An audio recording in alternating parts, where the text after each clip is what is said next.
Metrópole Entrevista. A gente vai conversar agora com Regina Navarro Lins, ela que é psicanalista e escritora. Regina, é uma felicidade falar com você aqui na Rádio Metrópole, que é um espaço onde já é sua casa também, sempre com participações. Queria que você falasse um pouco, né? A gente estava até brincando aqui, esse período de fim de ano, de início de verão, é um período de amores mais aflorados, a flor da pele. Como é que isso é sentido? Como é que você percebe se as pessoas estão mais propensas a se apaixonar? E se esse período da pandemia, que as pessoas ficaram mais afastadas, precisaram se isolar, há agora um desejo de se apaixonar novamente, se encantar pela vida? A pandemia ainda está sendo uma grande ameaça, né? Quer dizer, o verão, principalmente nas cidades que têm praia, as pessoas estão querendo conhecer gente, se encontrar nas festas de final de ano. Mas vivemos um momento muito difícil, né? Com a ameaça de outra cepa que está infectando as pessoas e tal. Então, vamos ter que aguardar um pouco para saber o que a pandemia deixou. Nós não temos ainda como avaliar o que a pandemia causou realmente, né? Em termos definitivos, o que mudou, o que transformou nas relações amorosas, né? Mas mudanças existem, né?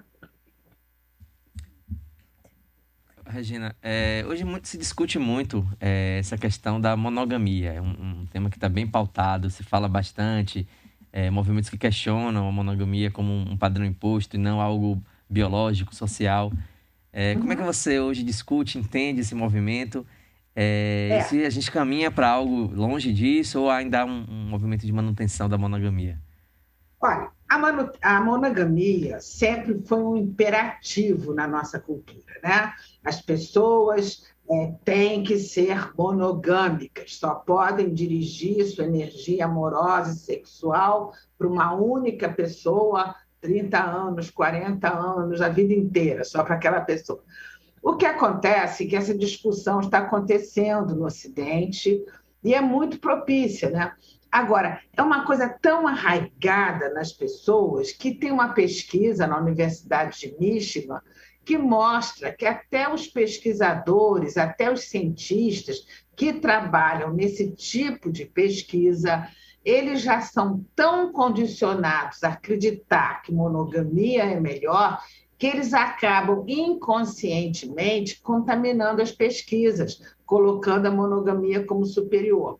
Eu acredito que as pessoas estão, como nunca, refletindo sobre isso, né?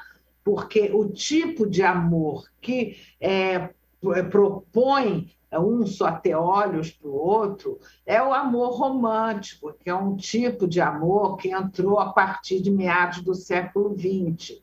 Esse amor começou no século XII, mas era proibido no casamento, né? O casamento era considerado muito sério para entrar essa história de amor. E o amor romântico, aquele que propõe que os dois vão se transformar num só, que nada mais vai lhes faltar, que quem ama só tem olhos para o outro, e que quando você conhece uma pessoa, você idealiza a pessoa, atribui a ela características de personalidade que ela não possui. E isso é seríssimo, né? Porque na convivência você não consegue manter essa idealização, aí você se desencanta, acha que foi enganado. Esse tipo, porque o amor em cada período da história se apresenta de uma forma. Tem gente que imagina que esse amor romântico das novelas, dos filmes, é só isso que amor sempre existiu. Não, gente. O amor na Grécia clássica era de um jeito, na Idade Média de outro. Século XIX, século XVIII mudou completamente. O amor se tornou ridículo, ninguém queria ser escravo das emoções. No século XIX, aí sim, mudou completamente. Os suspiros amorosos eram muitos e tal. E a gente vem vindo e entrou para valer, aceito no casamento, a partir de 1940, mais ou menos, muito incentivado pelos filmes de Hollywood. Este tipo de amor é que propõe a monogamia. Mas ele, felizmente, está dando de sinais de sair de cena, porque esse tipo de amor promove muito sofrimento, né? Porque imagina, uma pessoa descobre que seu amado ou amada transou com outra pessoa, o sofrimento é enorme. Mas por que o sofrimento é enorme? porque ela acreditou piamente no que o amor romântico propõe, que quem ama não transa com mais ninguém, o que é mentira. Então, ela sofre por uma crença equivocada. Como hoje existe a busca da individualidade, cada um quer saber seu potencial a desenvolver, suas possibilidades na vida, o amor romântico deixou de ser atraente. Então, porque ele bate, né, de frente. O amor romântico propõe a fusão entre os amados, propõe a não diferenciação, a não individualidade. E as pessoas hoje, ainda bem, estão querendo desenvolver a sua individualidade, respeitar a individualidade do outro, ter sua individualidade respeitada. Então, o amor romântico dá sinais de sair de cena, e, ao sair de cena, leva com ele a sua característica básica, que é a exigência de exclusividade. Então, essa questão da não monogamia está surgindo com tanta força, tem a ver com a saída do amor romântico aos pouquinhos, porque nada sai de uma hora para outra. É um processo lento, nós estamos no meio de um processo, nós estamos na transição entre os antigos valores e os novos valores. Então, a questão da monogamia, não monogamia, se torna cada vez uma discussão mais intensa, né? Porque, por exemplo, os modelos de casamento propostos na nossa cultura são péssimos, né? Alguém pergunta isso para mim, é como perguntar: você é contra o casamento?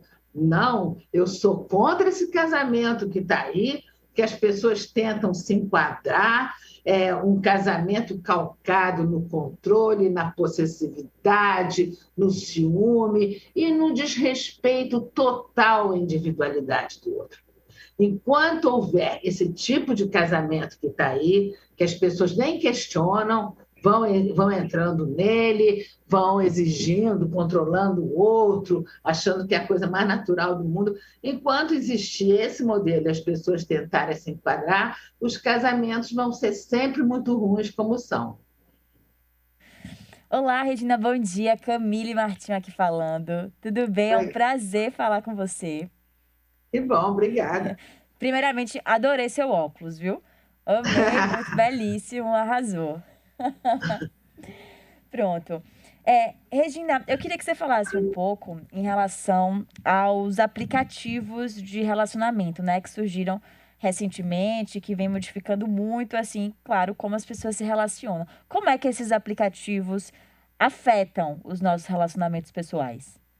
Olha, a história, quer dizer, a conquista, a sedução, o início de um namoro tem uma história.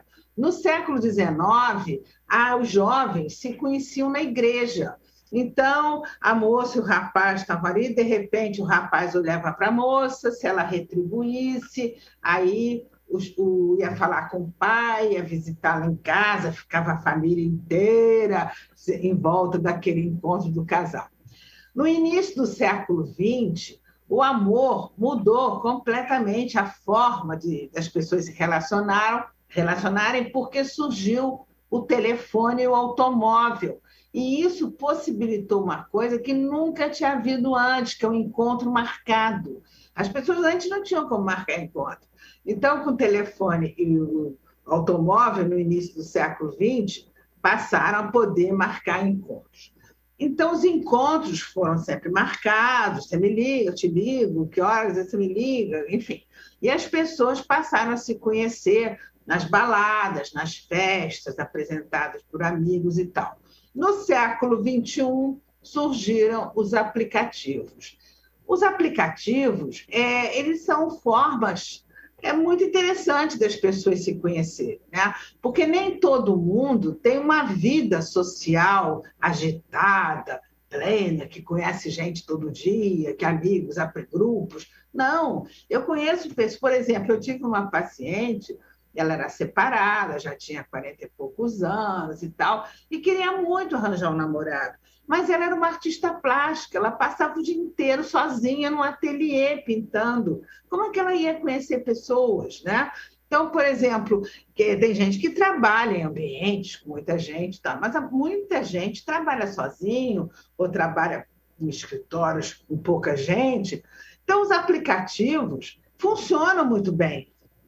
É claro que tem gente que vai dizer assim, mas você conhece pessoas que não tem nada a ver. Também na vida você conhece pessoas que não tem nada a ver, numa festa ou na casa de amigos e tal.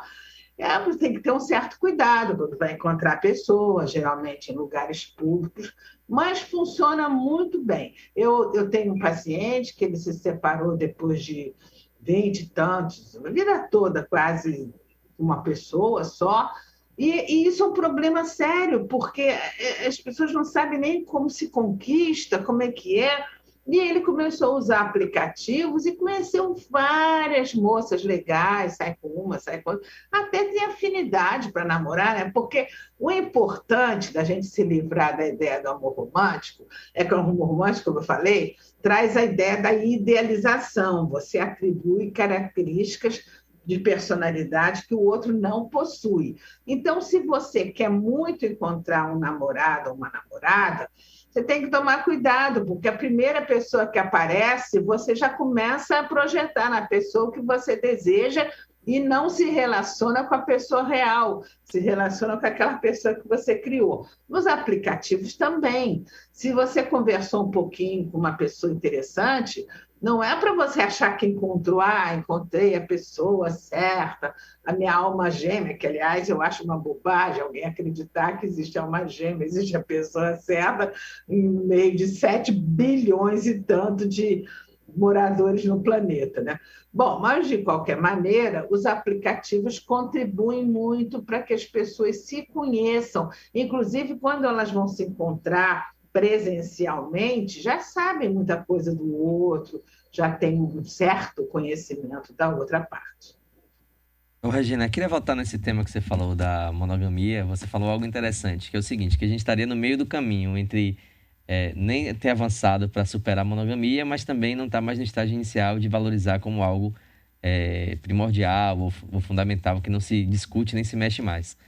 Em quanto tempo você prevê que esse princípio seria dissolvido e como seria uma sociedade não monogâmica, onde a relação não monogâmica se a estabelecesse? gente pode fazer hipóteses, né, André, baseado em sinais. Todo mundo que trabalha com as tendências do que vem por aí, você tem que pegar os sinais, mas não existe uma precisão.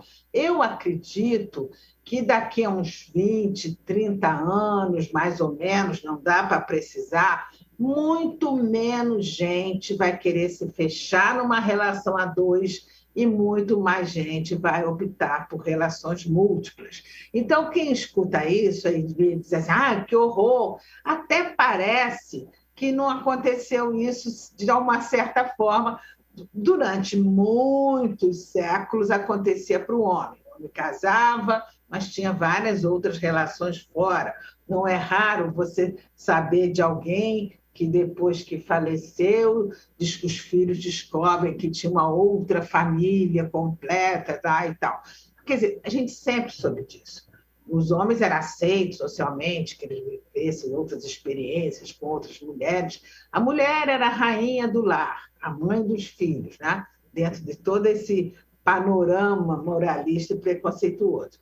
Depois da pílula anticoncepcional, nos anos 60, as coisas começaram a mudar.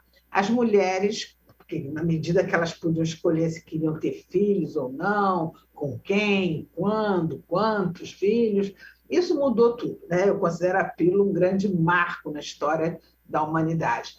As mulheres passaram a ter relações extraconjugais tanto quanto os homens, porque já não tinha mais o perigo de gravidez. Há estudos feitos na Itália, por exemplo, que mostram que hoje aquela culpa que a mulher sentia ao ter relação fora do casamento acabou completamente. E tem estudos também no jornal Washington Post que fez uma pesquisa de cada 10 mulheres que tinham relações fora do casamento, 9 já não se sentiam culpadas. Então, a gente se espantar tanto com amores múltiplos é não querer perceber o que está acontecendo, né? Então, eu acredito que... Agora, muitas vezes, um repórter pergunta assim, a senhora acha que a nossa sociedade está preparada para isso, né? Eu digo, olha, vem fazer uma viagem comigo aos anos 60, anos 50, 60, porque as mudanças começaram mesmo a partir dos 70, nos anos 60 que se iniciou, né? Vem fazer uma viagem comigo lá. Se alguém dissesse naquela época, assim, imagina, chega uma pessoa e diz assim, daqui a algumas décadas a separação de um casal não vai ser nenhum drama. Gente, me dizer que essa pessoa estava delirando, porque a separação de um casal era uma tragédia familiar. Tinham escolas que não aceitavam filhos de pais separados, a criança não era convidada no aniversário do amiguinho porque os pais eram separados, as mulheres separadas eram mal faladas, era um horror a separação. Se alguém dissesse assim, daqui a algumas décadas as moças não vão precisar casar virgem. Ó, outro delírio. Virgindade nas moças era fundamental. Eu, na minha época, eu conheci uma moça que fez plástica de ímã para o noivo não descobrir que ela não era virgem. Então, as moças tinham que ser virgens, senão ficavam mal faladas. Gente, isso não mudou. As separações hoje são absolutamente naturais, né? As pessoas se separarem. A virgindade também, tirando as pessoas muito religiosas e tal, a imensa maioria das moças não tem mais preocupação de casar virgem. Não mudou décadas depois, mas totalmente diferente? Mesma coisa. Daqui a 30 anos, 20, pode ser até antes, não dá para precisar, mas você imagina daqui a 30 anos as pessoas dizendo assim, gente, em 2021, as pessoas ainda estavam discutindo monogamia. Nossa, como elas eram atrasadas. É possível, né, que haja essa discussão. O importante é a gente entender que a forma de pensar e viver o amor muda, né? E nós estamos nesse processo de mudança de mentalidade, porque cada época, cada local tem a sua mentalidade. O que pode, o que não pode, o que é bom, o comportamento do outro, o que se espera. Nós estamos vivendo essa mudança.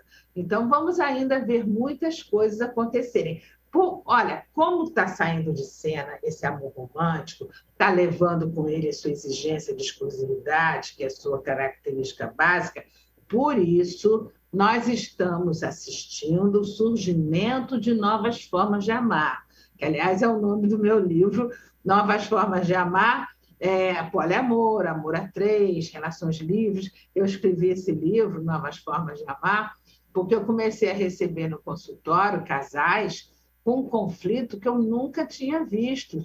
Eu tenho consultório há 48 anos, atendo casais, atendo individual, mas nunca tinha visto esse conflito. Pessoas me escrevendo, isso de 5, 6 anos para cá.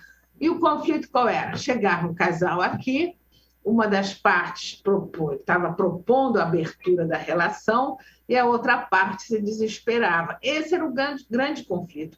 Eu comecei a receber tantas questões desse tipo que eu escrevi o livro Novas Formas de Amar, porque eu acho que está mais do que na hora da gente refletir sobre as crenças aprendidas, sobre os valores aprendidos, para conseguir, a gente tem que conseguir se livrar do moralismo, dos preconceitos, para viver melhor, né? Agora, uma coisa que eu sempre digo é que para você viver melhor, você questionar todos esses valores que você aprendeu, é preciso ter coragem, porque muita gente vive profundamente insatisfeita, mas o novo assusta, o desconhecido gera insegurança, então as pessoas se agarram aos padrões conhecidos e continuam sofrendo pela vida. E, Regina, essas transformações nos relacionamentos amorosos tornam a possível separação mais fácil ou não? Separação sempre vai ser difícil. Separação de um casal? Isso. Muito mais fácil, nem se compara. Antigamente as pessoas casavam. Olha, por que surgiram separações? Isso é bem fácil da gente entender. Antes, os pais escolhiam com quem o filho ou a filha ia casar, certo?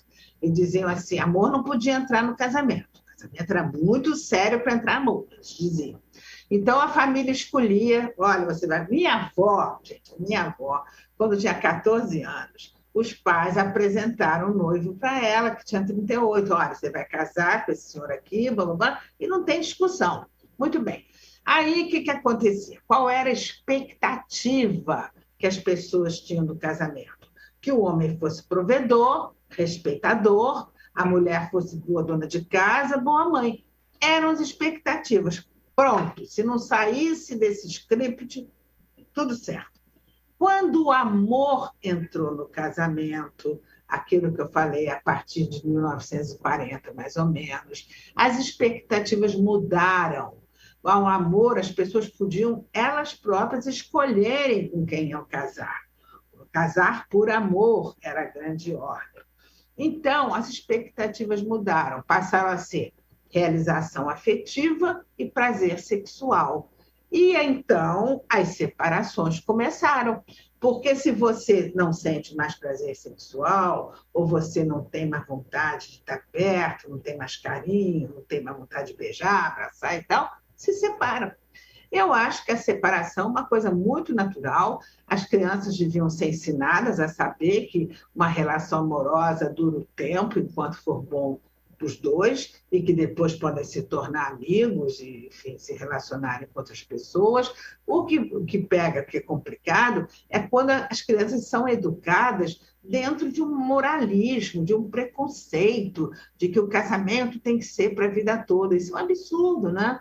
Porque o casamento dá certo enquanto ele dura, depois vamos seguir em frente à vida, né? Então, o moralismo, os preconceitos limitam muito a vida das pessoas. Por isso que eu digo, a gente tem que refletir, tem que questionar essas crenças que colocaram na cabeça da gente. A gente conversou com Regina Navarro Lins, psicanalista e escritora, lançou ano passado o livro Novas Formas de Amar, Nada Vai Ser Como Antes, Grandes Transformações nos Seus Relacionamentos Amorosos. Uma boa dica aí de Natal, junto com baixar um aplicativo aí de paquera, né? Quem queira, se interesse, porque o verão tá aí com a pandemia, com os cuidados, mas o amor é sempre bem-vindo na vida das pessoas, né, Regina? E eu gostaria de convidar os ouvintes da Rádio Metrópole, que é uma rádio que eu tenho um carinho especial, né? Que eu já tive coluna aí na Rádio Metrópole, para visitar o meu Instagram.